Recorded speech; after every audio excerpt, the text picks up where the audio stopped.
உங்களுக்கு ஆசீர்வாதமாக இருக்கும். இதனால ஆண்டவர் உங்களுக்காக தந்த வேத வசனம், இந்த வசனப்படி ஏசப்பா உங்களை ஆசீர்வதிப்பார். நீங்க ஏசப்பா நம்புங்க, ஏசப்பாவுடைய வார்த்தைகளை தொடர்ந்து கேளுங்க, உங்களுக்கு ஆசீர்வாதமாக இருக்கும். ஏசாயா 60:19 இனி சூரியன் உனக்கு பகலிலே வெளிச்சமா இராமலும் சந்திரன் தன் வெளிச்சத்தா உனக்கு பிரகாசியாமலும் கர்த்தரே உனக்கு நித்திய வெளிச்சமும் உன் தேவனே உனக்கு மகிமையுமா இருப்பார் அப்படின்ற இடத்துல நம்ம வசனம் பார்க்கிறோம். இதை கேட்கிற அருமையான சகோதரன் சகோதரியில, இனி சூரியன் உனக்கு பகலில வெளிச்சமா இராமலும் அவன் சந்திரனும் சூரியனே போல நீக்கி இந்த உலகத்துல எத்தனை பேரு உங்களுக்கு பெரிய ஆளுகளாக நல்லா நம்பக்கூடியவர்களா, இவர்களால நமக்கு இந்த காரியங்கள் நமக்கு நடக்கும், இந்த ஆசீர்வாதம் நடக்கணும். நீங்க ஒரு வெளிச்சமாக பிரகாசமா இருக்கிற ஸ்டாரை போல இருக்கிற இவர்களை நீங்க நம்பி இருக்கலாம், அவர்களே நீங்க நம்பி பின்பற்றி இருக்கலாம், அவர்களே நம்பிக்கையாக நினைச்சிருக்கலாம். ஆனா ஏசப்பா சொல்றாரு, இனி அவர்களை நம்ப வேண்டியது இல்ல அப்படின்னு இந்த இடத்துல நம்ம வாசிக்கிறோம். உனக்கு பிரகாசியமா இல்லாமலும் கர்த்தர் உங்களுக்கு நித்திய வெளிச்சமா இருப்பாரு. ஏசப்பா உங்களுக்கு நித்திய வெளிச்சமா இருப்பாரு.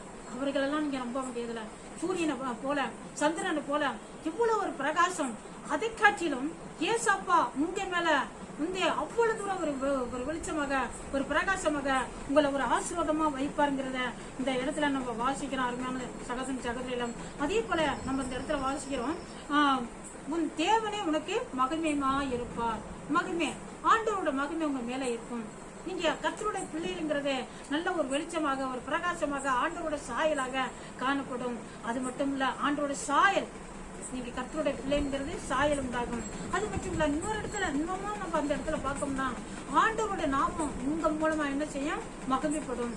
ஆண்டவன் இது நீங்க செலவுல நீங்க ஆண்டவர்கிட்ட போனதுனால பலரும் உங்களை துக்கப்படுத்திருக்கலாம், வேதனைப்படுத்திருக்கலாம், அற்பமாக நினைச்சிருக்கலாம். ஆனா உங்க மூலமாக ஆண்டவருடைய நாமம் மகிமைப்படும். அவங்க அதுல போனதுனால நல்லதானே இருக்கிறாங்க, நல்லதானே இருக்கிறான் அப்படின்னு சொல்றதுக்கு எதுவாக ஆண்டவர் நினைச்சாரு, உனக்கு மகிமையுமா இருப்பார். உங்களுக்கு இது முக்கிய அந்த வசனம் ஆண்டோட சாயல் மகிமை, அவருடைய பிரகாசம் உங்களை வெளிப்படும். அது மட்டும் இல்ல, உங்க மூலமாக ஆண்டோட நாமமும் மகிமைப்படும். போனதுனால நல்லதான் இருக்கிற ஆண்டோட பிள்ளையா இருக்கிறதுனால நல்லதான் இருக்கிறேங்கிறது மற்றவர்கள் சொல்றதுக்கு எதுவாகவும் ஆண்டவர் வைப்பாரு. நித்திய வெளிச்சமாக இருப்பார் உங்களுக்கு. அவரை நீங்க நம்புங்க, ஆண்டவர் உங்களை கைவிட மாட்டார்.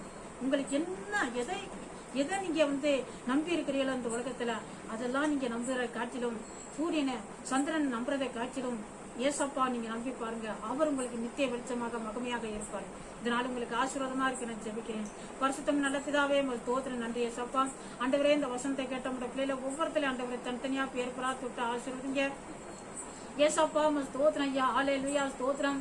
இவ்வளவு காலங்களாக ஆண்டவரே ஸ்தோத்திரம் அப்பா, ஸ்தோத்திரம். உலகத்துல ஆண்டவரே ஸ்டார்களை போல இருக்கிற சூரியனை போல இருக்கிற மனிதர்களை ஆண்டவரே உலகத்தை நம்பி நம்பி அப்பா உங்களுடைய பிள்ளைகளை ஏமாந்து போயிருக்கிறாங்க. ஆண்டவரே ஏசாப்பா, நீர் அவர்களுக்கு ஆண்டவரே அப்பா ஸ்தோத்திரம் நித்திய வெளிச்சமாக இருப்பேன்னு சொல்லியிருக்கிறீர்கள் அப்பா.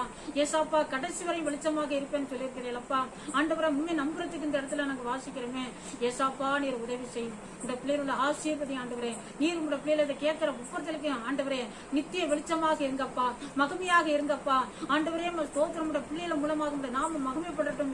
உம்மிடத்துல வந்த பிள்ளைகள் உம்மிடத்துல ஆண்டவரை நோக்கி பார்க்கிறவர்கள் யார் வெக்கப்பட்டு போகாதபடி தெய்வமே நீர் ஆசீர்வதியும், மகிமையாக இருங்க, நித்திய வெளிச்சமாக இருங்க. உங்களோட பிள்ளைகளை ஒவ்வொருத்தருக்கும் கிரிய செய்யும். ஏசு கிறிஸ்து நாமத்தை ஜெபிக்கிறோம். பரிசுத்தம் நல்ல பிதாவே, ஆமென்.